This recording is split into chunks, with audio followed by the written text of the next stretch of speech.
Breathing problem हो गई थी, कंजेशन हो गया था और उसका असर उनके दिल पर पड़ रहा था।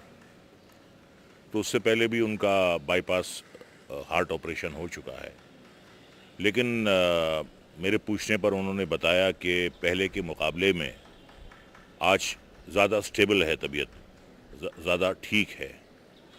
तो मुझे पहले से ज़्यादा वो अच्छे लगे। वज़न भी चेहरे पे मुझे उनके कम दिखाई दिया। नेचुरली तबीयत ख़राब है तो थोड़ी दाढ़ी बढ़ी हुई थी, लेकिन फ्रेश लग रहे थे, सो रहे थे, डायलिसिस चल रहा था। फिर मैंने डॉक्टर से पूछा कि कब तक इन्हें डिस्चार्ज कर देंगे आप। तो उन्होंने कहा कि अभी तो ये अंडर ऑब्जर्वेशन है, अभी इलाज इनका चल रहा है और अभी कुछ नहीं कहा जा सकता। तो मैंने खाने के बारे में भी पूछा तो उन्होंने कहा अभी ये लिक्विड डाइट पर ही हैं, कुछ सॉलिड फूड उनको फ़िलहाल नहीं दिया जाएगा।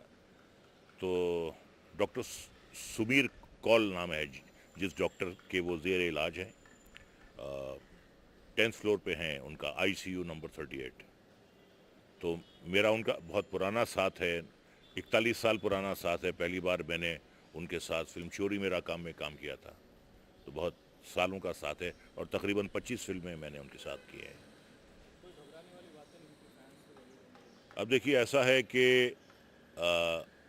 डॉक्टर ने जो कहा है, उसने कहा है कि थोड़ी हालत जो है थोड़े कुछ कॉम्प्लिकेशन हो गए हैं, लेकिन कल से बेहतर उनकी तबीयत है और डायलिसिस के लिए तो वो आते ही रहते हैं। और देखिए क्या होता है कि बाईपास भी हुआ है, डायलिसिस भी होता है, तो उसका असर पूरी तबीयत पर तो पड़ता ही पड़ता है। लेकिन फिर भी डॉक्टर ने कहा कि कोई ऐसी घबराने वाली बात नहीं है, पहले से उनकी हालत बेहतर है। तो काफ़ी तसल्ली हुई मुझे और मैं बस दुआ करता हूं कि जल्द अज जल्द वो सेहतयाब हो जाएं।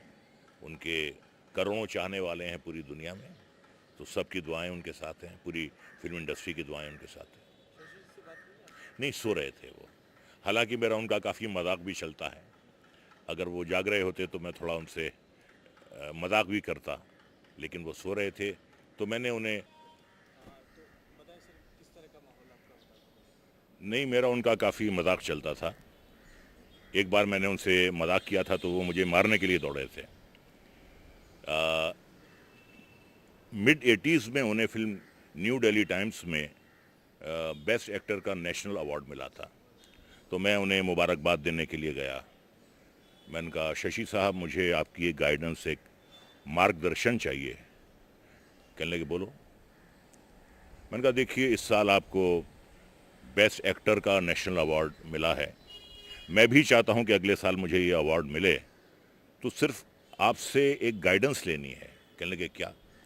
मैंने कहा सिर्फ आपसे ये पूछना है कि इस अवार्ड को हासिल करने के लिए कितना खर्चा आता है, आपने कितने पैसे दिए, मैं भी अगले साल तक उतने पैसे जमा कर लूँगा और मुझे भी ये अवार्ड चाहिए, तो बताइए कितना खर्चा आया इसमें।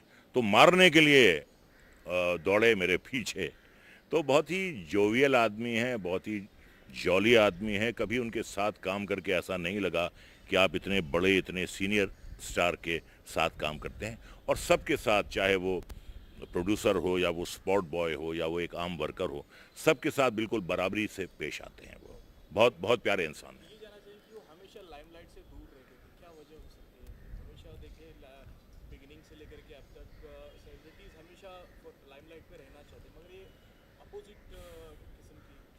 देखिए ऐसा है कि इन पर इनकी वाइफ जेनिफर जी की बहुत इन्फ्लुएंस थी।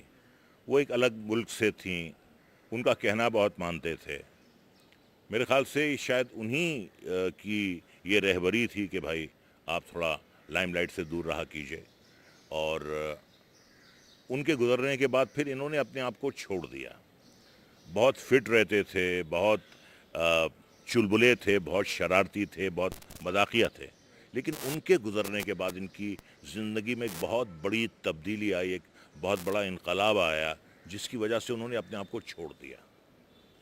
वो उनकी ज़िंदगी की बहुत बड़ी इन्फ्लुएंस थी जो चली गई, तो उसकी वजह से बहुत उन्हें सदमा हुआ।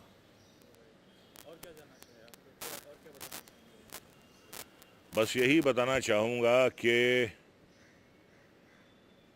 जितनी फिल्में उन्होंने एज ए लीड की हैं, शायद ही किसी हीरो ने की हों।